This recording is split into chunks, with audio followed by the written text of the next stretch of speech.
Hey, we're back at the tavern. We're up to section 5 of our 6-part mini-series on the Biden-Sanders manifesto. Jack, it's 9:30 in the morning. 9:30 in the morning. And I'm having a Smirnoff Ice. There's nothing better than having a nice cold drink in the beginning of summer when it's 80 degrees out in South Carolina. There's nothing better than it. Well, I don't know. That's true. But I'm drinking my Admiral Nelson and Coca-Cola because, Pepsi actually. Admiral Nelson and Pepsi because I'm a high-ranking drinker. Hey, it's 5. Captain Morgan, you should have took one more test. I mean, it's 5 o'clock somewhere in our book. Yeah, that's right. That's island thinking right there. That's right. So if you don't know what the Biden-Sanders manifesto is, last 4 podcasts we've explained it pretty in depth, but that's what Biden had to agree to in order to get Sanders' support and the support of his of all his people. And they're trying to go line by line, and they're doing pretty good at it. See, the Democrats, they want to hold on to the majority for like years and years. They don't want anybody to win. They want a their way or no way. If you don't like it their way, move out. Yeah, they definitely want absolute dominance.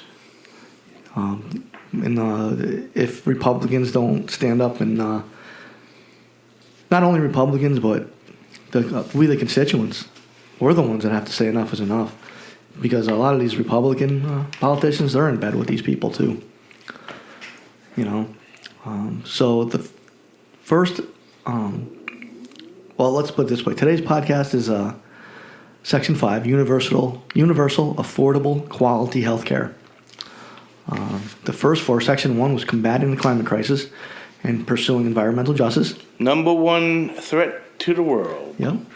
Number 2, protecting communities by reforming our criminal justice system. Racist. Number 1 threat to the United States. Section 3, building a stronger, fairer economy. And yesterday, we did building a world-class education in every zip code. Indoctrination. Right? And so like you said, if you haven't had a chance, go back and listen because it's a lot of great information.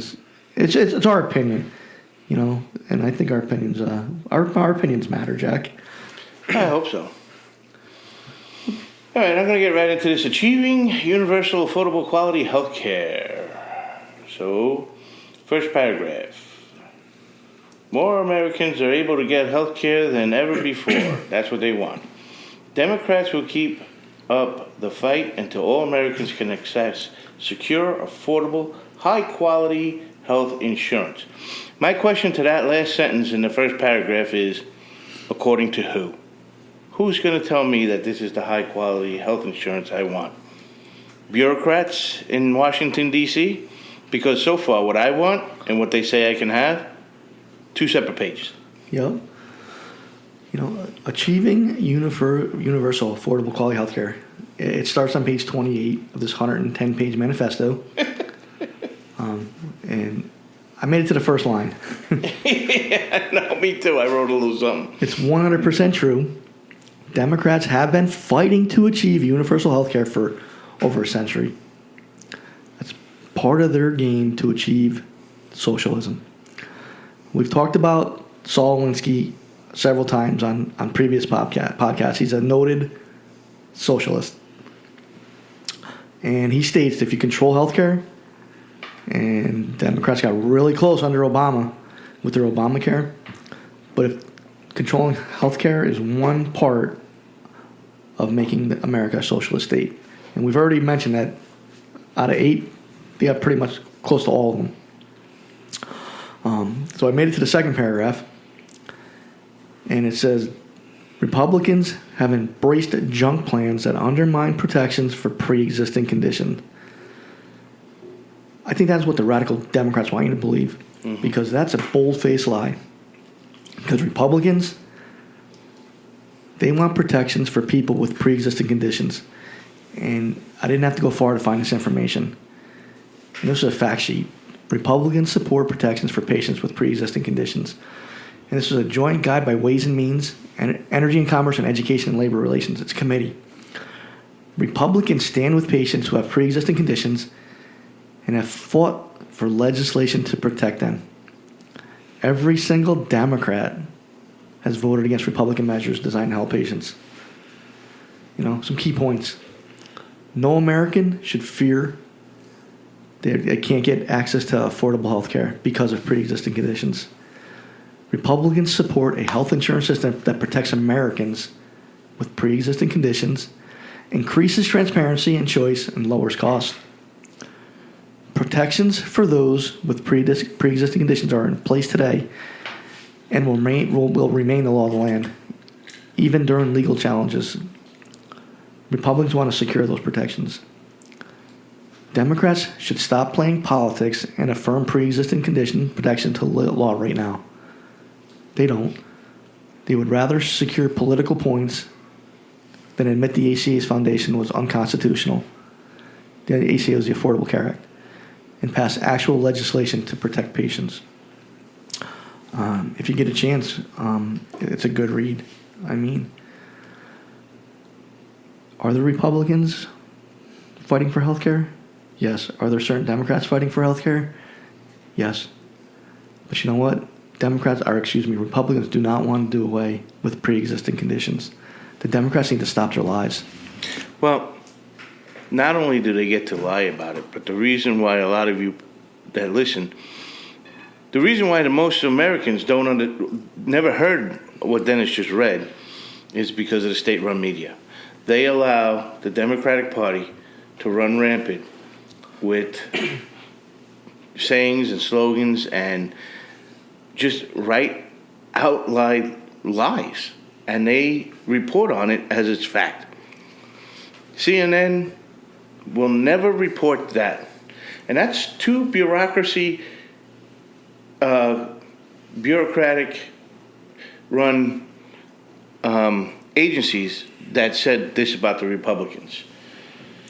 So, page 28, which is the first page of Achieving Universal Health Care, second paragraph, last sentence. The difference in the values between two parties on this life or death issue could not be more stark. And you want to know something?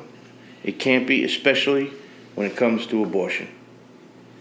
We just spent the last podcast talking about how the Democrats are so worried about the youth.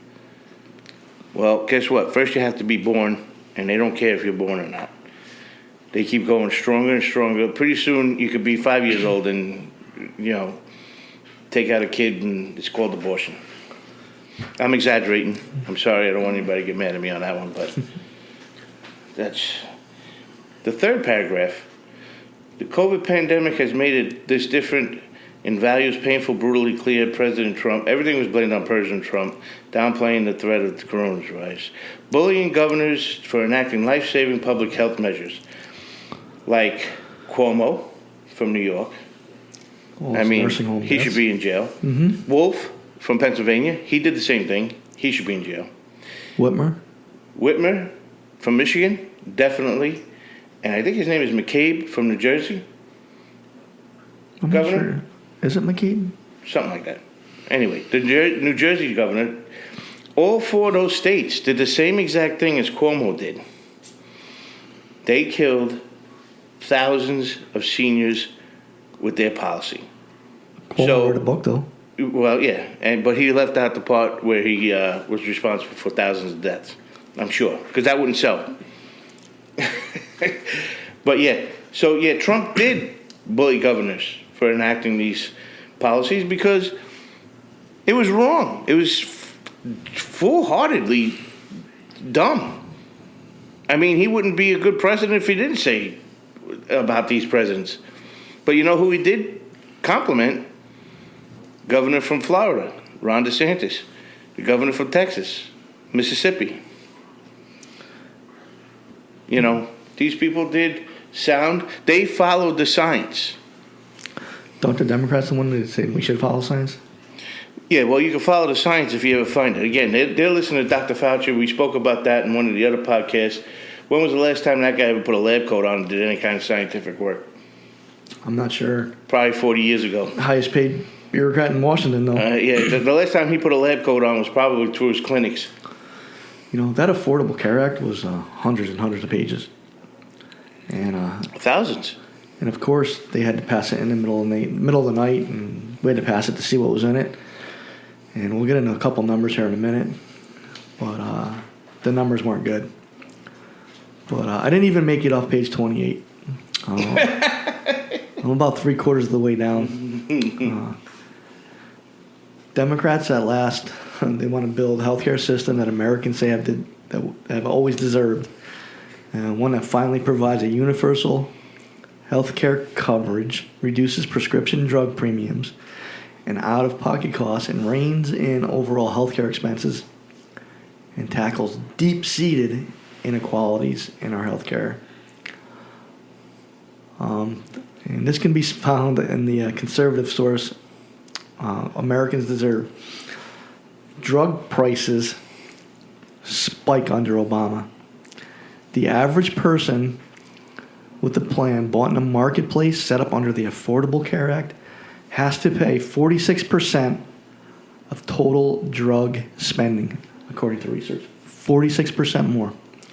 It's true, Obamacare has given millions more insurance, covered millions more Americans, but they have to pay more for prescription drugs than people with employer-sponsored plans. The average person with a plan bought in a marketplace set up under the Affordable Care Act has to pay 46% more, Jack.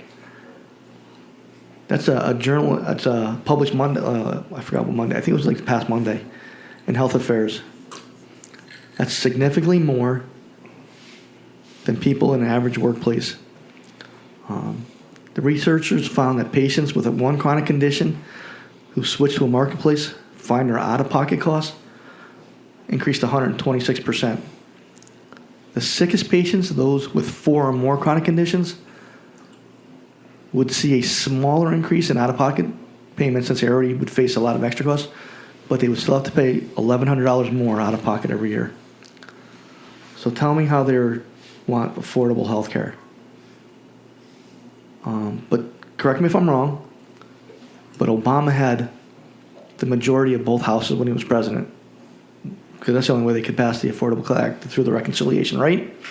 Right. So why didn't they lower prescription prices then? Right. Trump did it. They had the opportunity again and again, but failed. They failed the American people. You see a pattern here, folks? It's all rhetoric. Because they had the opportunity to do it, and they didn't. And with the Biden administration, it's going to be all talk again. In this $4 trillion infrastructure plan, and whatever else plan they're going on, it's not even brought up about lowering prescription drugs in it. Not one time. So, prescription drugs, lowering affordable health care, for these Democrats, it's not even a reality. It's not even going to work, because they want to protect all their corporate buddies. All right, I got page 29. I got it a page further than Dennis. First paragraph is nothing but racism. They never get tired of talking about it. Same with the second paragraph. Third paragraph, it says, Democrats will always fight to save American lives by making it easier and more affordable to go to the doctor, get prescription medicine, and access preventive testing and treatments. Our policy agenda is designed to produce real results for the American people, not hollow platitudes.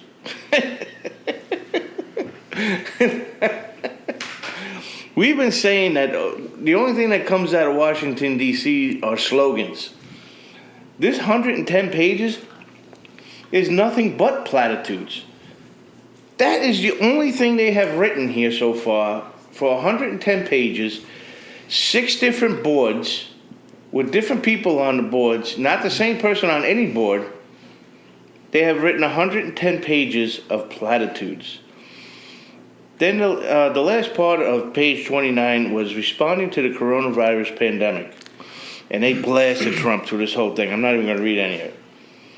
And they should say nothing about the coronavirus, because if they were in office, we'd all still be dying from it. Trump made everything work and thank God he was in office while he did. I'm going to scoot over to page 89. And that's the Healthcare Unity Task Force recommendations. This is where the board comes in. So again, they back nothing up with anything. Second paragraph, it is indisputable that the burden of COVID-19 has not been borne equally. People of color, particularly Black, Latino, Native Americans, have suffered worst of all. How do they know what the numbers are? What's the percentage? If they knew it was that catastrophically different and that blaring, they'd have written the numbers down. They would have told us what it was. The third paragraph was talking about how Trump didn't supply PPEs and all of that stuff. Well, the shortage was because of the trade agreements with China that these crazy hacks have been doing for the last 45 years. In particular, best friend of Xi, President Biden.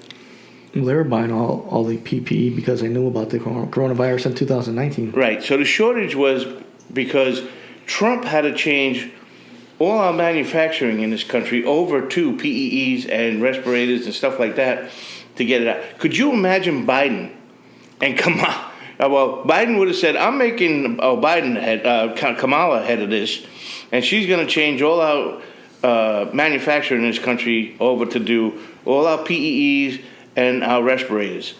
And it would be a week before she knew she even had that job. And what are we going on? 90 days before she would even confront it like she did with the border? She hasn't gone yet. Well, that's true. Well, she, according to her, with that interview, she's been to the border. We've been to the border. Well, she's been south of the border. And then when they said, well, you haven't been to the border. Well, I haven't been to Europe either. I'm sorry, I didn't know this was a vacation itinerary where you haven't been in life. With the coronavirus, we talked about that a lot. We've talked about it several times on all of our podcasts. But and in these previous pages of these manifestos, one sentence has it stood out to me in every single one. When we do not have competent, experienced, compassionate leaders in government, the American people suffer. And that is we're suffering. That is the situation we find ourselves in with this coronavirus. Now with the coronavirus, it's every day with these politicians. We lack compassionate leaders in government, from Democrats, Republicans, Independents. They're the ones that need to be ashamed of themselves for the way they handled the pandemic. They're right. The American people have suffered, and it's because of them. It's their fault. They can't even pass a bipartisan stimulus bill. It's got to be passed along party lines. So again, they are the worthless ones. Shame on them. Yeah, well, we've been saying that. Shame on us for leaving them there. That's absolutely right. Thank God we had Trump in there. He was able to get something done and get lives going again. So page 30, I just put an extra. I could have been here a week talking about page 30. So I just put an X and went. Page 31. First paragraph, last sentence. Democrats will act swiftly to stand up a comprehensive national public health surveillance program for COVID-19 and future infectious diseases, including recruiting 100,000 contact tracers to help state and local health department identify people at risk of contracting or spreading coronavirus. So here's what I got to say that. We know where it came from. You and the press refuse to say it. You know, in the first paragraph, they talk about the advice from scientists, and they don't know anything compared to what, I don't know. They've been telling us to follow the science. Dr. Fauci, again, we go. When was the last time that guy was ever in a lab? I don't think he has a key to his own lab.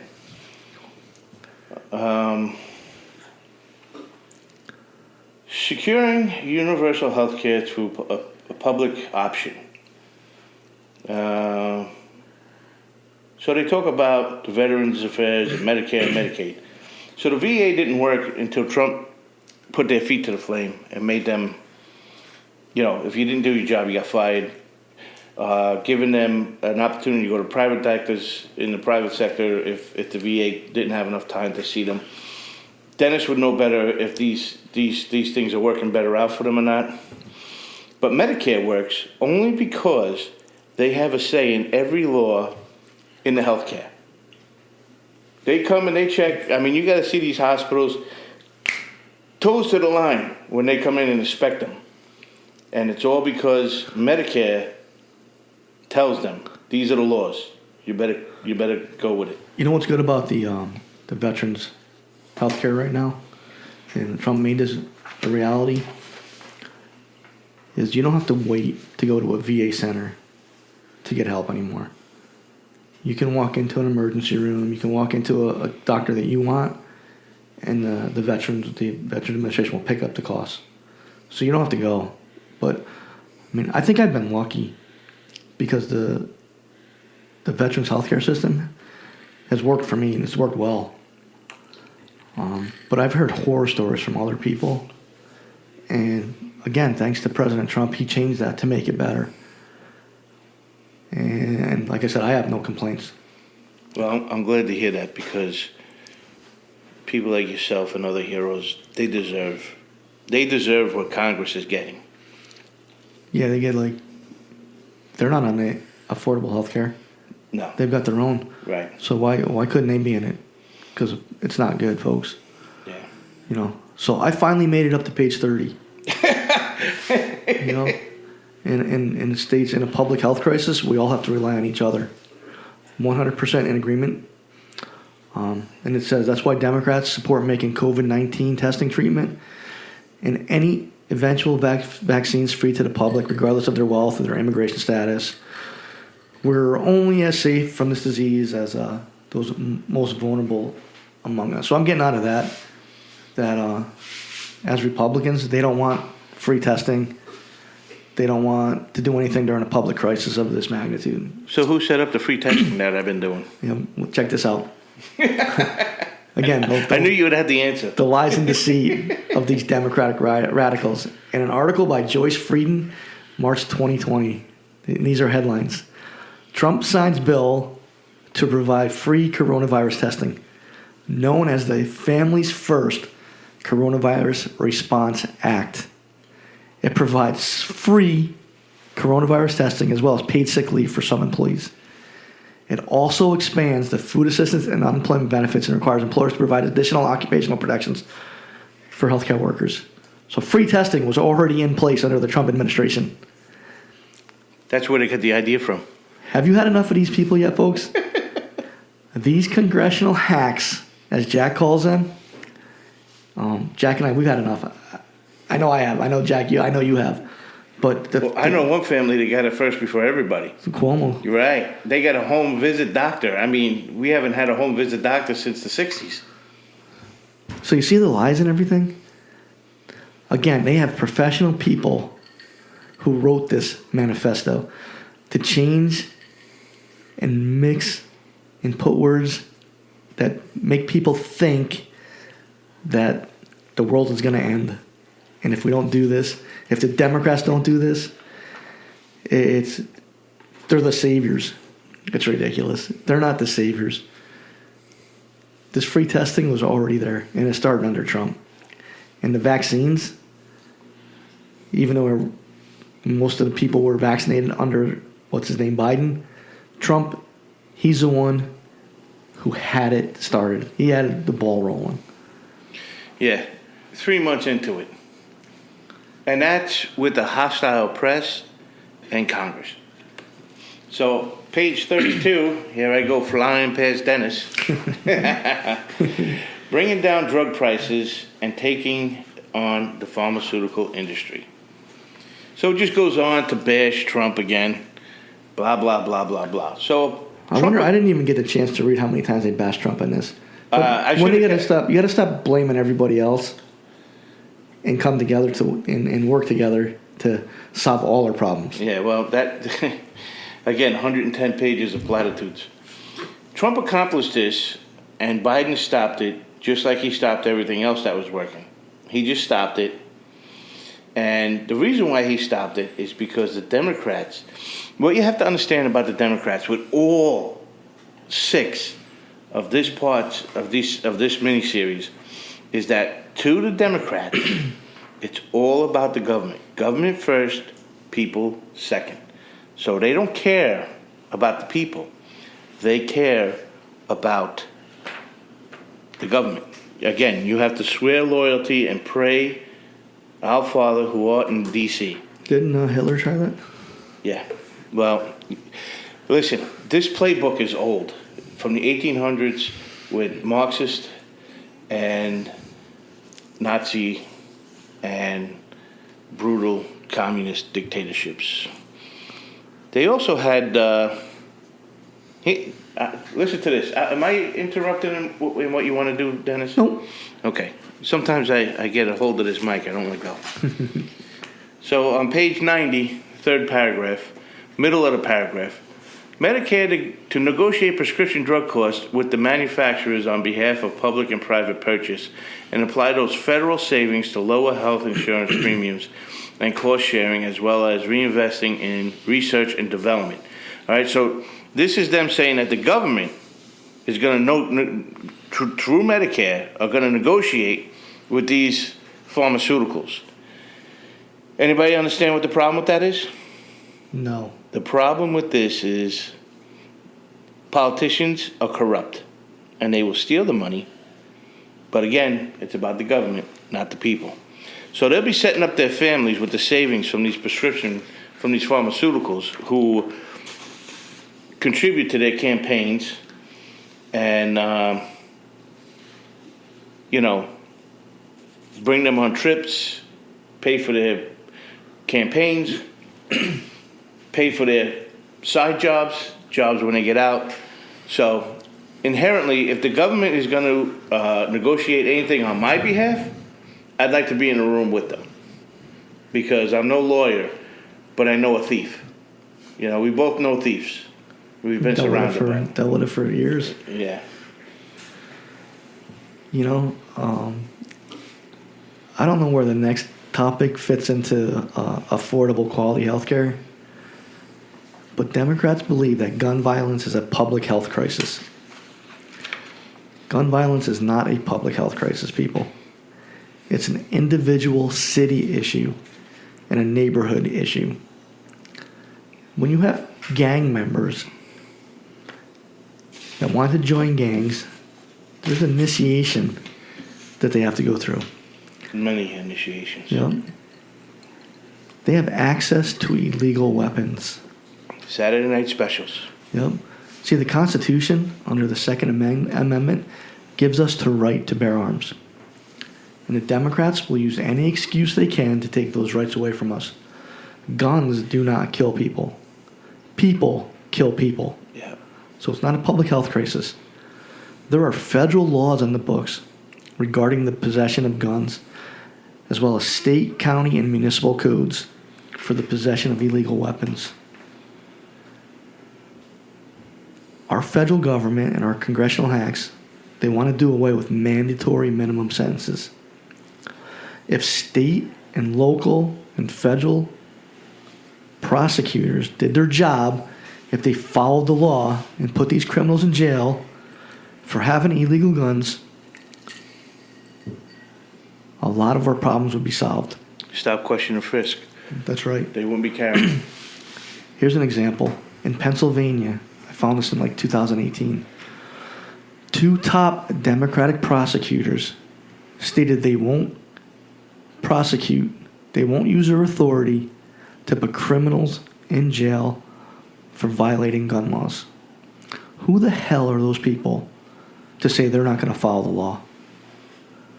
State legislators, county, municipal, federal, our legislators enact laws that we all must follow.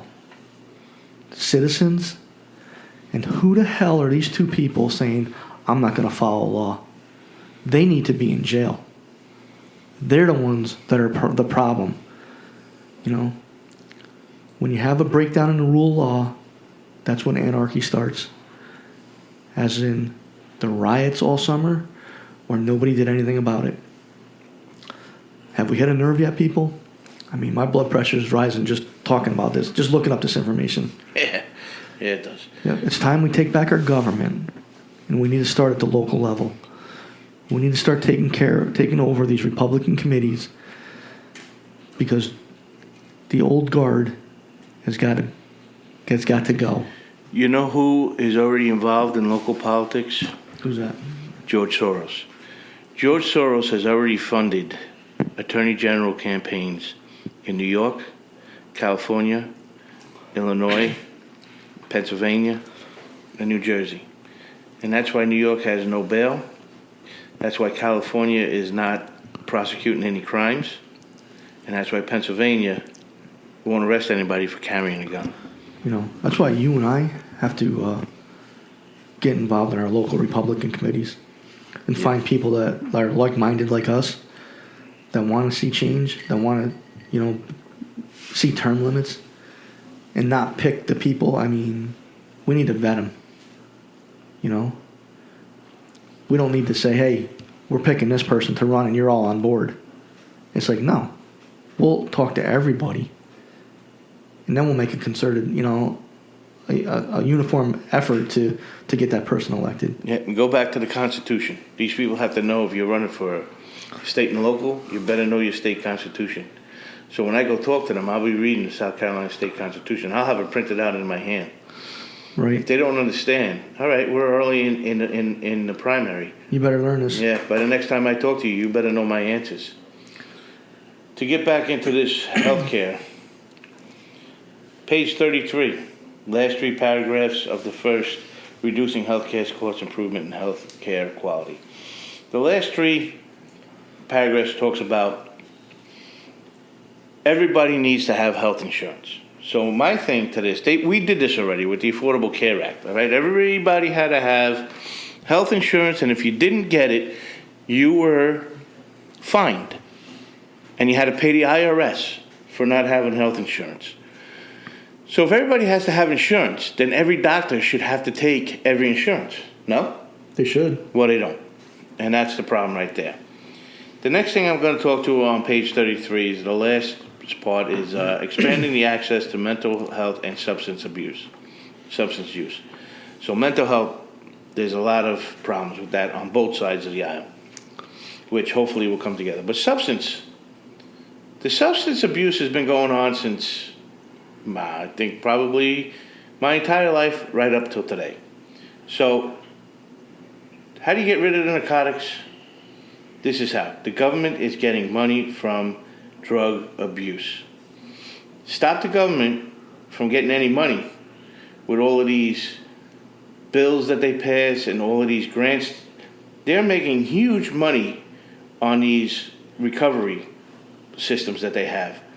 If the government wasn't able to get money from drug addicted programs, you wouldn't find a drug on the street, just like you couldn't find a Cuban cigar when we weren't trading with Cuba, because the government wasn't making any money on Cuban cigars, so you couldn't find one unless you illegally went to Cuba. I heard we can buy Cuban cigars now. Is that true?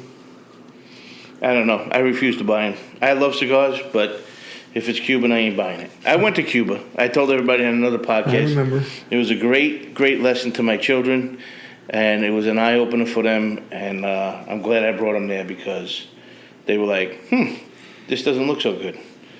You want me to go to page 91, or you got something? Oh, go ahead. Page 91, crisis coverage. Again, we're talking about the COVID.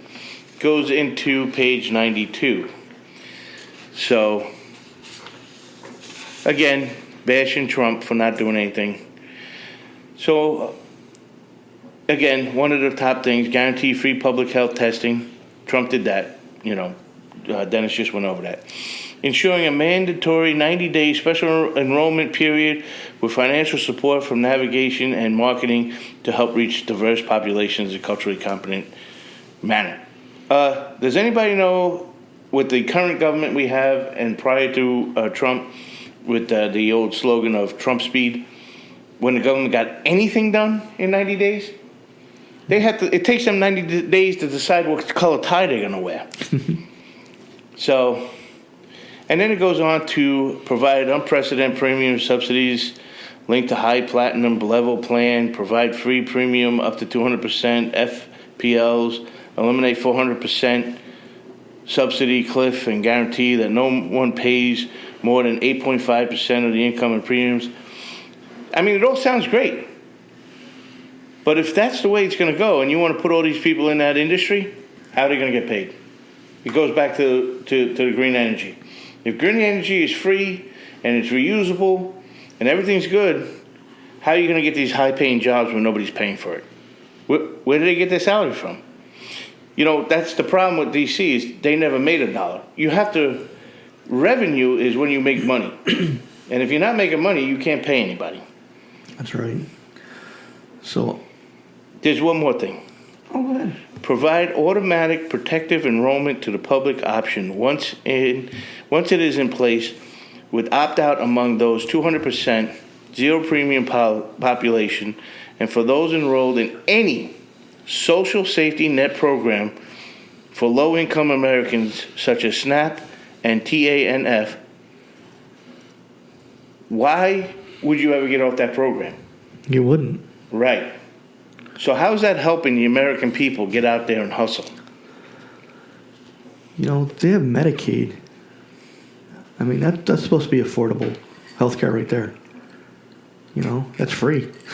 Yeah, tell my father that. I think he pays $400 a month. Yeah, it's free. But we talk about all this money that the Democrats want to spend. I mean, we can't just keep printing money out. I mean, it's going to come to a head eventually. You always got to pay it back. You always have to pay it And we're back. going to pay it back with inflation. You know, universal health care, it's a huge issue. It's something that's not going to be fixed overnight. Don't want to bore people all the time with this because it can frustrate you. I mean, it frustrated me looking at this stuff and all these radical ideas that they want. I know one thing: Republicans and Democrats need to come together to fix this problem. But you know what ain't going to happen? That's never going to happen. They're never going to come together. This partisan bickering is always going to go on. It's been going on since the 1800s. It's been going on for a long time, folks. But that's why we need to get people in there that know the Constitution and that will listen to the constituents and not the lobbyists and not the bureaucrats. Part of the same thing now, I'm in the same thing on page 92. Now it starts talking about how we keep track of all of this.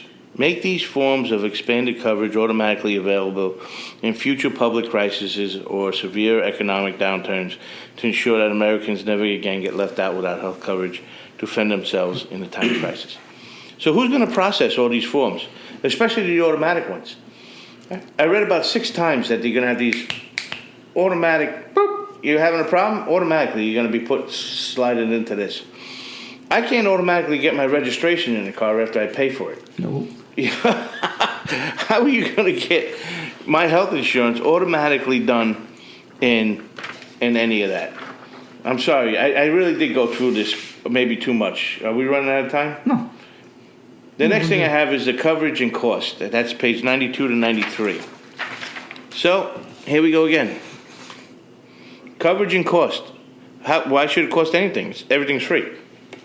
Good point. Right? Good point. So, they're going to increase tax subsidies to ensure greater affordability through lower premiums and cost sharing linked to Gold Plan. It's one of the plans they have. But you notice something missing? Under Biden, your taxes aren't going to get raised. Yeah, right. Anybody under $400,000. So far, everybody that makes $400,000 or more just moved out of the country. So increased tax subsidies. You understand? You see what's missing here? There's no how high. How high is that increase in tax going to go? Lower down, provide free or low-cost prescription. Again, if it's free, how are you going to pay the pharmacist? How is CVS, Walgreens, Walmart Pharmacy, how are these people going to get paid in this? It's fake money. Oh, okay. Well, that makes sense then. It's like that Christmas show when they used the frozen coins, Jack Frost. Right. You can only buy stuff in the wintertime. We're dead down here. We never get ice. Rural health. Again, they're going to double the investment. So who's going to pay that? You know? And how many offices do they want to right. create under this? Again, there's no numbers. It's just it's platitudes is what it is. Let's see, do I have anything else? Billing, nobody is paying. Oh, they have another thing here, rural health. Establish uniform electronic billing practices. But if nobody's paying, why do you need a billing practice? Right. Maybe we should get rid of the billing. Everything's free. Yeah, put those people, maybe we can make fences. I don't know what those guys are going to do. I don't understand. So, that's it for page 93 on me. I did get a lot more pages than Dennis did. That's all right. Page 36, investing in health, science, and research. Please don't do that.